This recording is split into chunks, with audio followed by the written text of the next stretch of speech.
The saga surrounding Blake Lively continues to spiral further into a labyrinth of legal turmoil. Just when it seemed like the chaos might finally settle, another bombshell lawsuit has emerged, intensifying the already messy situation involving Justin Baldoni and Blake Lively. To everyone's surprise, a new lawsuit has been filed, and this time, it's against Blake herself. A crisis management firm, named in Blake's own legal complaint against Justin Baldoni, has stepped forward with accusations of its own. On Tuesday, Jed Wallace, the owner of Street Relations, filed a multi-million-dollar lawsuit in federal court in Texas, targeting Blake. According to the lawsuit, Wallace firmly denies any involvement in harassment or retaliation against Blake, claiming that his name was unfairly dragged into the controversy simply because it was mentioned in her complaint. Furthermore, he asserts that the damage to his reputation has been immense, leading him to seek millions in damages.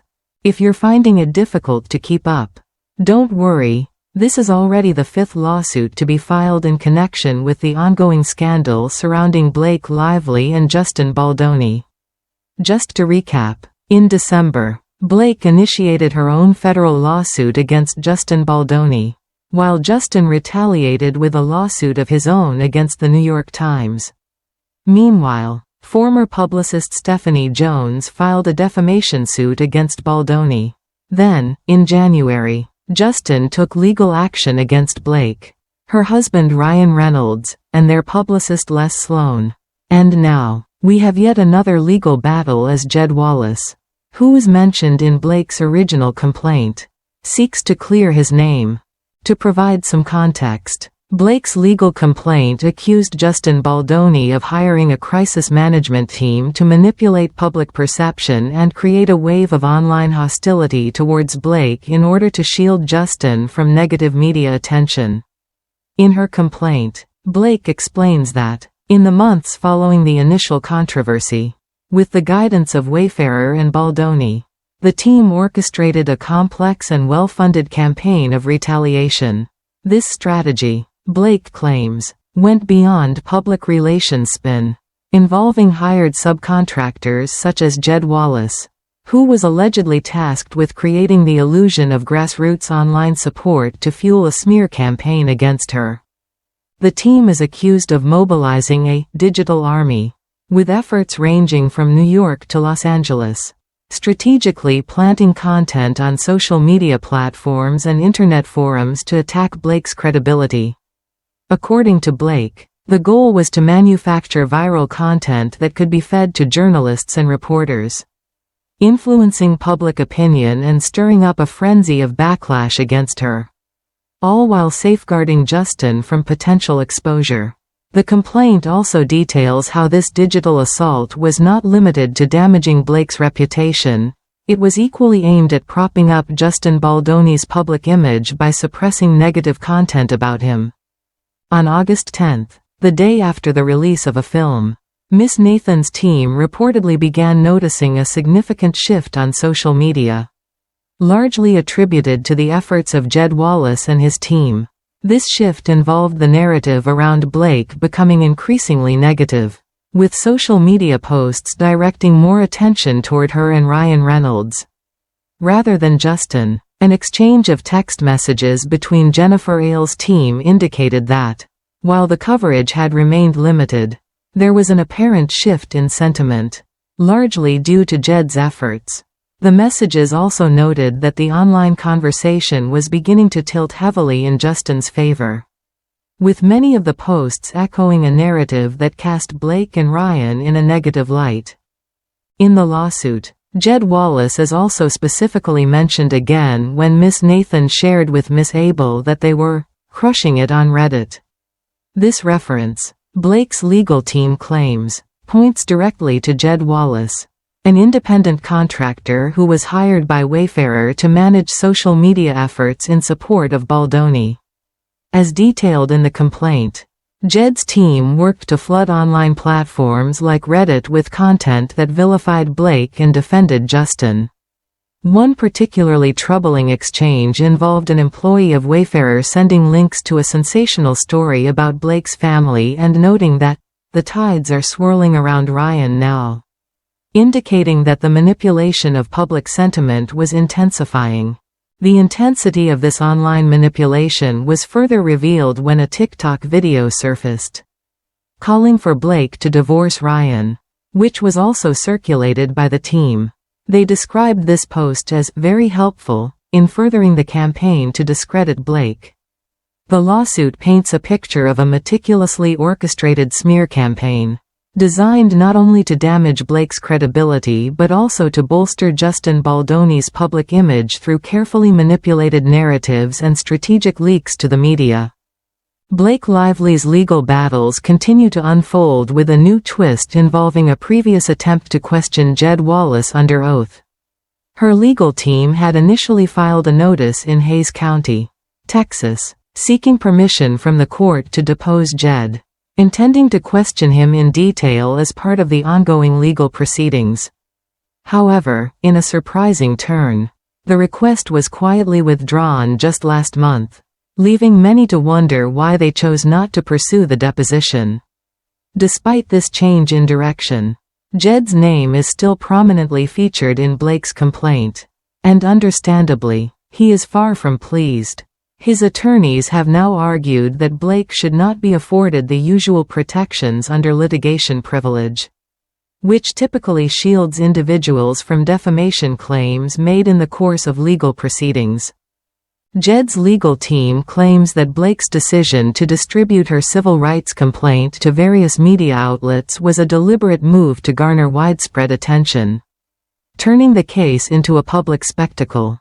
This, they argue, falls outside the bounds of litigation privilege and opens Blake up to defamation claims.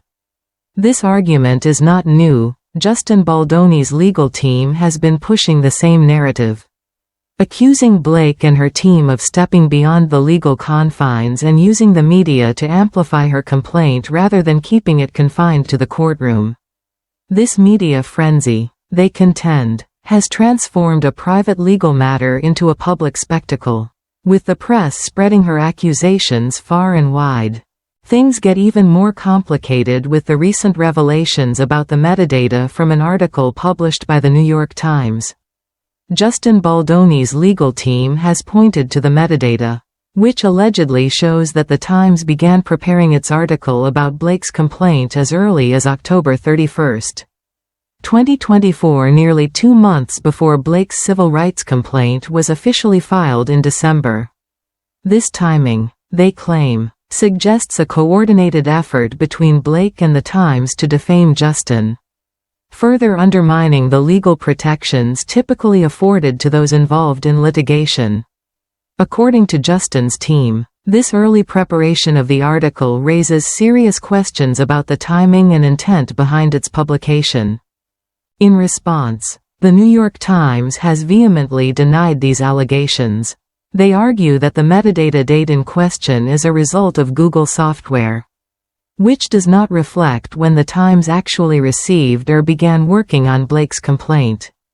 The Times asserts that these claims are based on incorrect assumptions and faulty internet sleuthing. They also take issue with Justin's lawyer's portrayal of the situation, calling out the accusations as riddled with inaccuracies.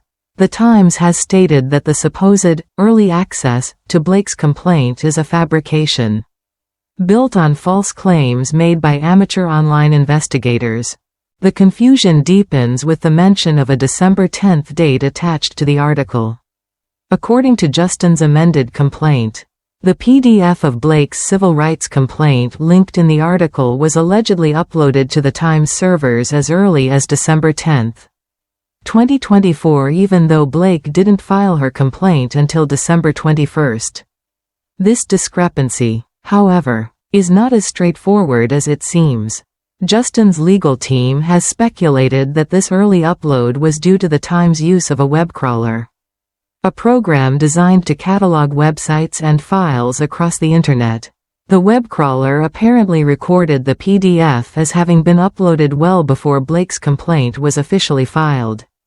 One possible explanation: they suggest, is that the Times may have uploaded an earlier version of the complaint before replacing it with the final version on December 21. In this scenario, the web crawler would have catalogued the earlier version, leading to the apparent discrepancy in the dates. Justin's legal team hints at the possibility that the Times re-uploaded the complaint at the last minute to cover up what they believe is an extensive period of collusion between Blake and the media outlet. A collaboration that allegedly began weeks before Blake's official filing.